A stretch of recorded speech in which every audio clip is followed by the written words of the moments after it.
തൃപ്പൂണിത്തുറയിൽ പാസ്റ്റർമാർ സംഘടിപ്പിച്ച പരിപാടിയിൽ പാകിസ്ഥാൻ പതാക. ഉദയംപേരൂർ ജീസസ് ജനറേഷൻ ഓഡിറ്റോറിയത്തിൽ നടന്ന പരിപാടിയിലാണ് പാകിസ്ഥാൻ പതാക ഉപയോഗിച്ചത്. 40 ദിവസം നീണ്ട എഫദ 2025 എന്ന പരിപാടിയിലാണ് പാകിസ്ഥാൻ പതാകയും ഉൾപ്പെടുത്തിയത്. BJP എറണാകുളം ജില്ലാ ജനറൽ സെക്രട്ടറി ശ്രീകുട്ടന്റെ പരാതിയിൽ ഉദയംപേരൂർ പോലീസ് കേസെടുത്തു. മതസ്പർദ്ധയ്ക്കും കലാപാഹ്വാനത്തിനുമാണ് കേസ്. BNS 196(1)A വകുപ്പനുസരിച്ചാണ് കേസെടുത്തത്. പാകിസ്ഥാൻ പതാക പൊതുസ്ഥലത്ത് പരസ്യമായി പ്രദർശിപ്പിച്ച് ആരാധന നടത്തിയെന്നാണ് FIR-ലുള്ളത്. വിവരങ്ങൾ നൽകാനായി നിഷ ഉണ്ട്. നിഷ, ഭാരതത്തെ അപമാനിക്കുന്ന അല്ലെങ്കിൽ ഭാരതവിരുദ്ധ നീക്കമാണ് നടന്നിരിക്കുന്നത്. എന്തൊക്കെയാണ് വിശദാംശങ്ങൾ?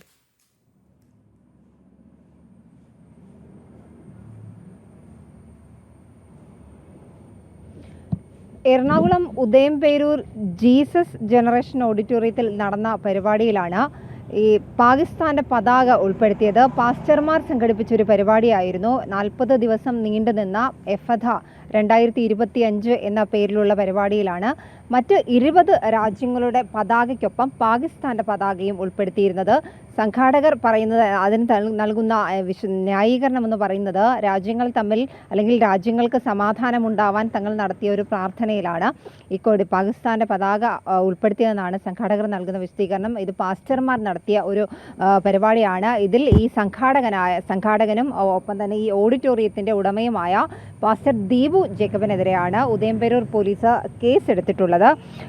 BJP എറണാകുളം ജില്ലാ ജനറൽ സെക്രട്ടറി ശ്രീകുട്ടന്റെ പരാതിയിലാണ് ഉദയംപേരൂർ പോലീസ് കേസെടുത്തത്. മതസ്പർദ്ധയ്ക്കും കലാപാഹ്വാനത്തിനുമാണ് കേസ്. BNS 196(1)A വകുപ്പ് പ്രകാരമാണ് കേസെടുത്തിട്ടുള്ളത്. പാകിസ്ഥാന്റെ പതാക പൊതുസ്ഥലത്ത് പരസ്യമായി പ്രദർശിപ്പിച്ച് ആരാധന നടത്തി എന്ന് FIR-ൽ വ്യക്തമായി തന്നെ പറയുന്നുണ്ട്. എന്നാൽ തങ്ങൾ അതൊന്നും ഉദ്ദേശിച്ചല്ല ഇത്തരത്തിലുള്ളൊരു പരിപാടി സംഘടിപ്പിച്ചതെന്നാണ് ഈ ജീസസ് കോൺഫെഡറേഷൻ ഓഡിറ്റോറിയത്തിന്റെ സംഘാടകരും ഈ പരിപാടിയുടെ സംഘാടകരും പറയുന്നത്. എന്തായാലും പാകിസ്ഥാന്റെ പതാക പരസ്യമായി പ്രദർശിപ്പിച്ച് ആരാധന നടത്തിയ സംഘാടകർക്കെതിരെ, പ്രത്യേകിച്ചും ഈ സംഘാടകനായ ദീപു ജേക്കബിനെതിരെയും ഒപ്പം തന്നെ ഈ സംഘടനയ്ക്കെതിരെയുമാണ് ഉദയംപേരൂർ പോലീസ് കേസെടുത്തിട്ടുള്ളത്. BJPയുടെ ജില്ലാ ജനറൽ സെക്രട്ടറി ശ്രീകുട്ടൻ തുണ്ടത്തിലാണ് പരാതി നൽകിയത്. രാഖി. നിഷ, തൃപ്പൂണിത്തുറയിൽ പാസ്റ്റർമാർ സംഘടിപ്പിച്ച പരിപാടിയിൽ പാകിസ്ഥാൻ പതാക ഉദയംപേരൂർ ജീസസ് ജനറേഷൻ ഓഡിറ്റോറിയത്തിലാണ് ഈ പരിപാടി നടന്നത്. പാകിസ്ഥാൻ പതാക ഈ പരിപാടിയിൽ ഉപയോഗിക്കുകയായിരുന്നു. 40 ദിവസം നീണ്ട പരിപാടിയായിരുന്നു.